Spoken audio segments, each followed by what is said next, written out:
It's 9 p.m. in RTD. It's time to English New Edition. For tonight headlines. We have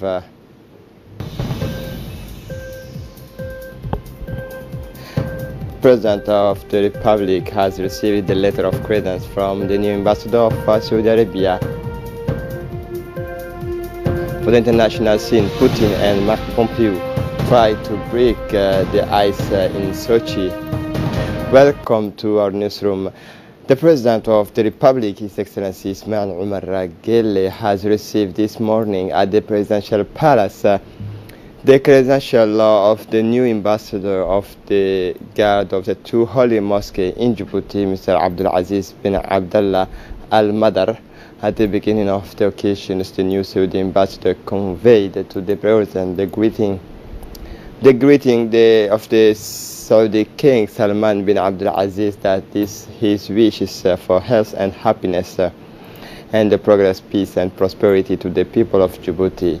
The Saudi diplomat highlighted in his speech his determination to work closely with the Djiboutian authority, also underlining his commitment to work to consolidate fraternal relations and close cooperation between Djibouti and Riyadh in various files. The relations between our two countries have undergone a remarkable evolution, illustrated both by the volume and diversity of exchanges. In essence, the President Gelle let us remember that Saudi Arabia has been a key partner of the Djiboutian government since the independence of our country, particularly in terms of economic and social development. The Minister of Foreign Affairs and International Cooperation, Mahmoud Ali Yusuf, attended the ceremony of handing over the credentials.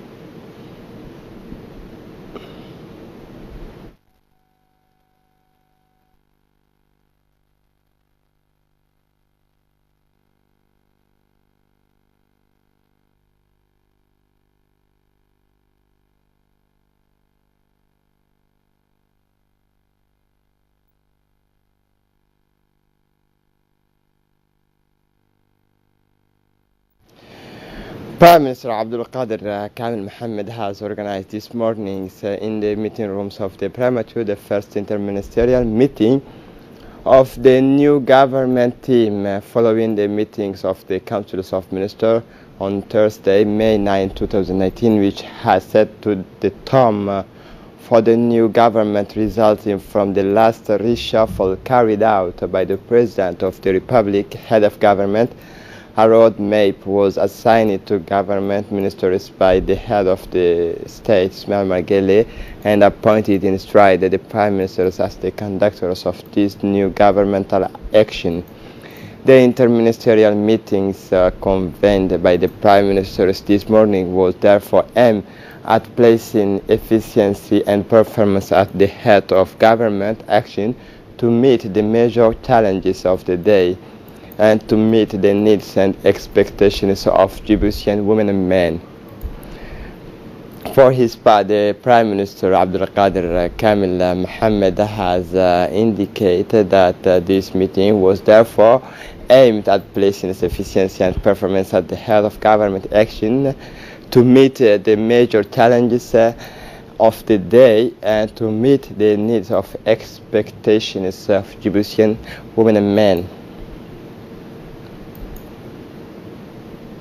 The Republic of Djibouti expressed its firm condemnation of the terrorist attack perpetrated against the two oil pumping stations in Saudi Arabia, which poses a serious threat to the stability of the region and the security of energy supplies. Thus affirms the Republic of Djibouti its full solidarity with the Saudi people against its assassination attempt against the security of the kingdom, to harm his interest. At the same time, Djibouti insists on the need to make concerted effort and strengthen international solidarity to face firmly such terrorist acts which will spread chaos and violence in the regions and also threaten peace and security and international security.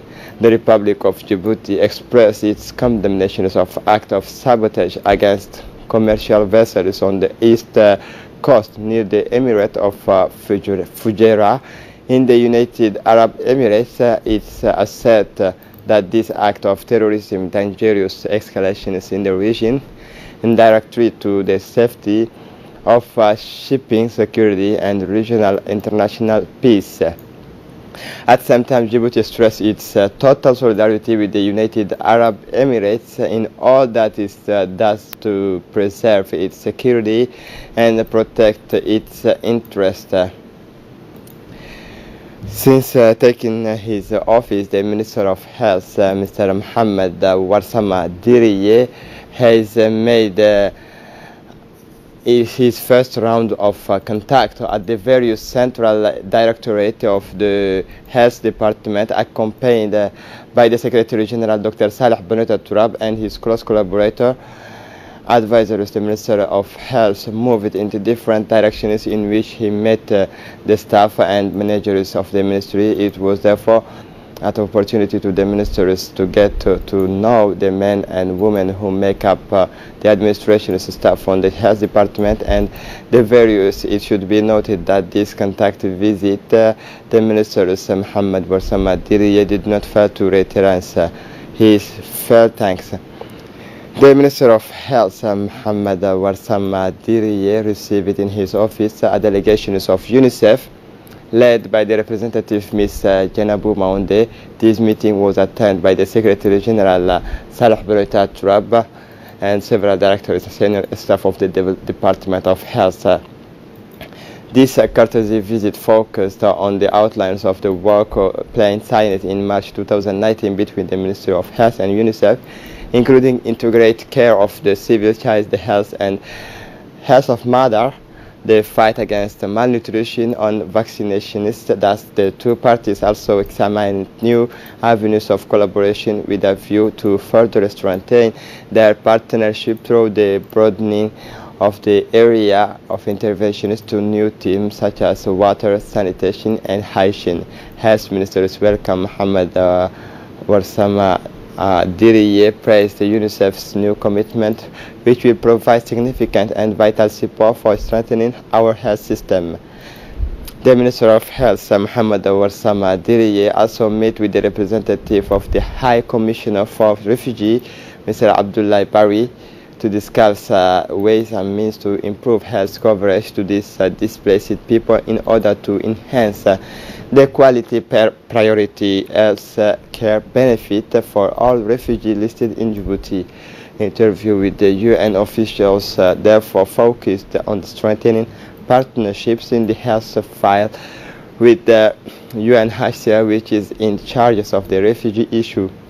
Both parties have been able to lay a solid foundation for closer collaboration between the health department and UNHCR to provide adequate health benefit to refugees who are present, in particular in the Ali Ade and Markazi camp. The Minister of National Education, Vocational Training, Mustafa Mohamed Mahamoud, led Monday afternoon the work of meetings to report the result of evaluations of health of institution. The senior executive, but also all the heads of institution took part in this important meeting, which highlighted the strengths and weaknesses of our schools according to criteria fixed in the group of evaluations of the heads of establishment. The Minister of National Education immediately emphasized the importance of this exercise, which is one of the pillars of the quality of teaching and learning of the occasion for him to underline the interest to carry out systematic evaluations periodically to ensure an optimal functioning of our schools. Assessment made it possible to rate schools on a scale of 18 points and then to classify them according to the range of color from green to red, passing through branch orange. That's but out of the 199 schools evaluated in all levels in tuitions. The results of this analysis show that 92 schools have been accomplished between 60 and 80 points, more than 15% overall. These schools found themselves in the green zone, that is, they gave few satisfactions to the evaluation criteria. For his part, the Minister Mustafa Mohammed Mahamoud finally blamed the head of the most failing schools. He specifically instructed them to implement the recommendations so that they are followed up.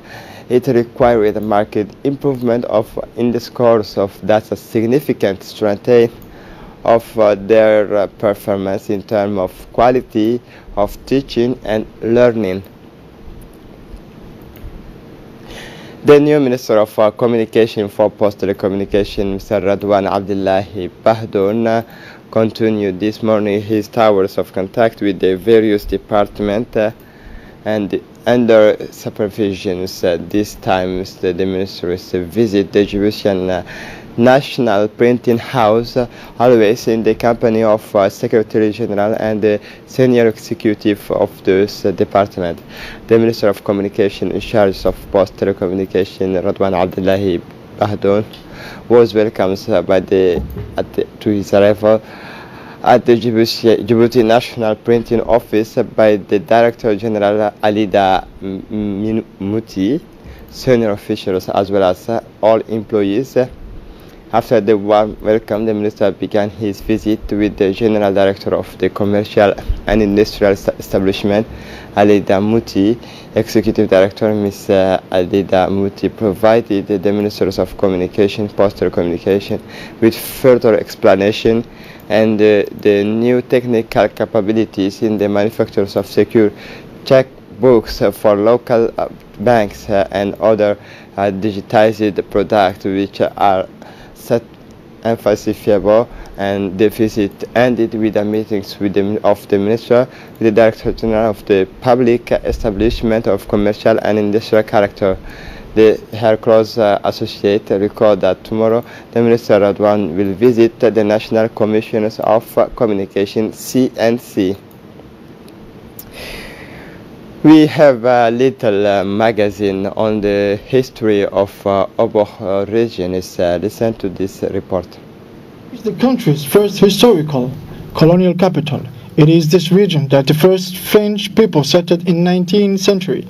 The name Obok also evokes the first European contacts with the Horn of Africa. Today, there are still traces of what was already an important discovery for French at the time. The lighthouse called the Solemn Tower after the name of French explorer born in Nimes in April 1842 and died in Aden in September 1886 is an illustration.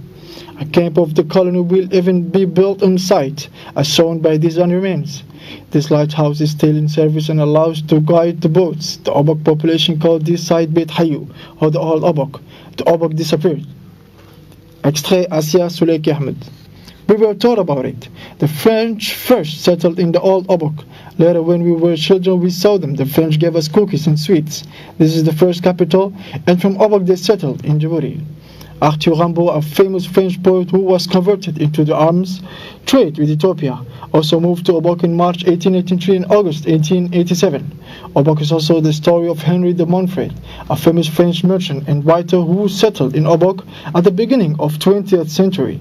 He built his ships there with his own means, the most famous of which was the Altair.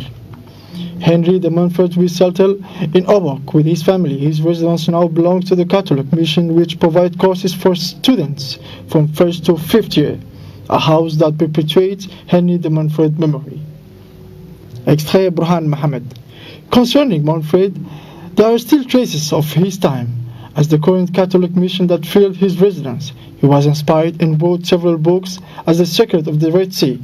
Today, the descendants of the people who walked with Manfred are still in Obok. It is by Obok that colonization began. Once we understood the misdeed, we were the first to rise up against the colonists. Léonce Lagarde, described as the founder of Djibouti, arrived in Obok in August 1884. The first most important building was his, the residence of Count Lagarde, founder and governor of the French Somali coast. This senior French official and diplomat extended the territory of the new colony to the south of Gulf of Tajura and eventually transferred the administration to Djibouti from 1895. Currently, the Lagarde residence is undergoing renovation and is used to house the region's perfect guests. In short, Obok's history remains closely linked to the birth of Djibouti. The American ambassador in Djibouti, Mr. Larry Anglais Jr., went to Obok to organize a breakup with his colleagues. Were present to this breakup the prefect of Obok, Mr. Hassan Dabale, the president of the regional council, Mr. Muhammad Ismail, the police commanders of Obok, the chief of brigade and the chief of the villages, civil society, and associations responsible for the NGOs. In this blessed month of Ramadan, goods domes is also characterized by the act of solidarity and generosity, the reflections and meetings of the families, communities through the Muslim world, the Paris, the blessed month of Ramadan. The Imam Ayub accepted to has preaching the words of the U.S. Imam, Mr. To explain in brief, explain that he is always wrong to to set up together without distinctions our religion is. American ambassador Mr.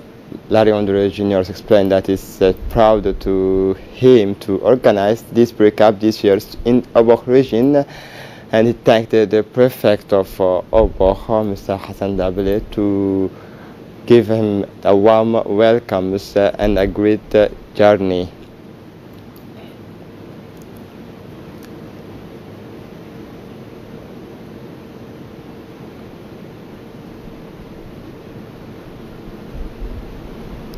Always in the continuity of the organizations and prize-giving ceremony for the blessed month of Ramadan, it was the turns of direction of different CDC, the capital, to take advantage of these donations of sports material.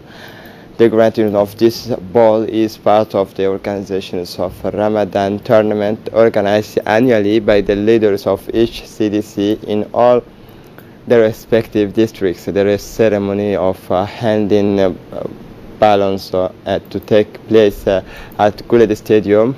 The event was created in the presence of the director of the CDC, the director of the sport, the director of the stadium, and the chief of the CDC services, as well as the director of the different community development center of the capital. Through these types of equipment support, the Secretary of State for Youth and Sport always wishes to popularize the favorite sport of Djiboutians youth, in particular globally in the general.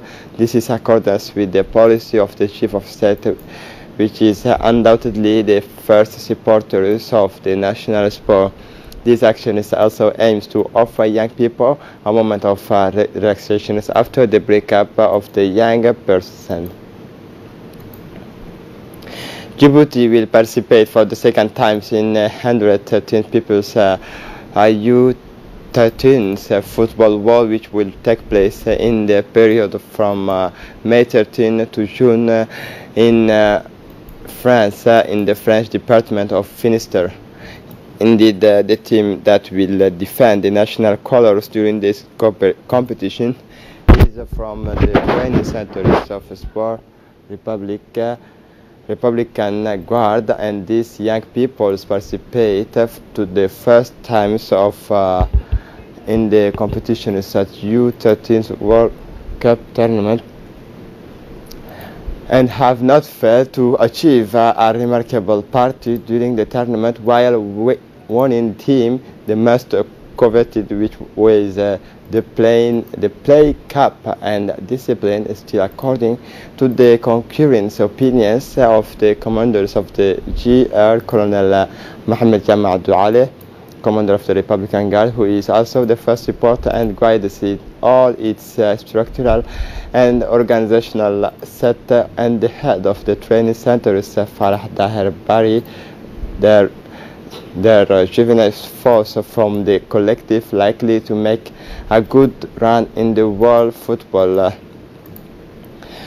For the international scene, at odds of many fronts, US and Russia hope for better ties. Listen to the report. The Voice hoped Tuesday that Batley's training relation could begin to improve despite difference on multiple fronts and the mutual suspicions deepened by Russia meddling in American elections, with tension running high over Iran, Syria, Ukraine, and Venezuela. Russia President Vladimir Putin claimed vindication from the investigation into Russia's interference in the 2016 U.S. presidential election, and say he thought it was time to improve on.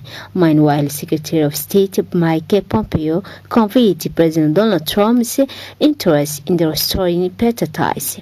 In the high-level face-to-face contact between the two countries, since Special Counsel Robert Meswell report was released last month, Putin told Pompeo he hoped relations with the U.S. will now improve. Theresa May withdrawal agreement bill to Parliament weeks beginning June 3, Downing Street. Listen to the report. Minister Theresa May will bring her twice-defeated Brexit deal back to Parliament for lawmakers to consider again in the week beginning June 3, a Downing Street spokesman said on Tuesday. Prime Minister will not hold a first vote on the withdrawal agreement itself, but on key legislation needed to put the UK's departure from the European Union into effect. Talks on Tuesday evening between May and leader of the opposition Jeremy Corbyn were both useful and constructive. The talk with Labour will continue on the official level on Wednesday. For watching us.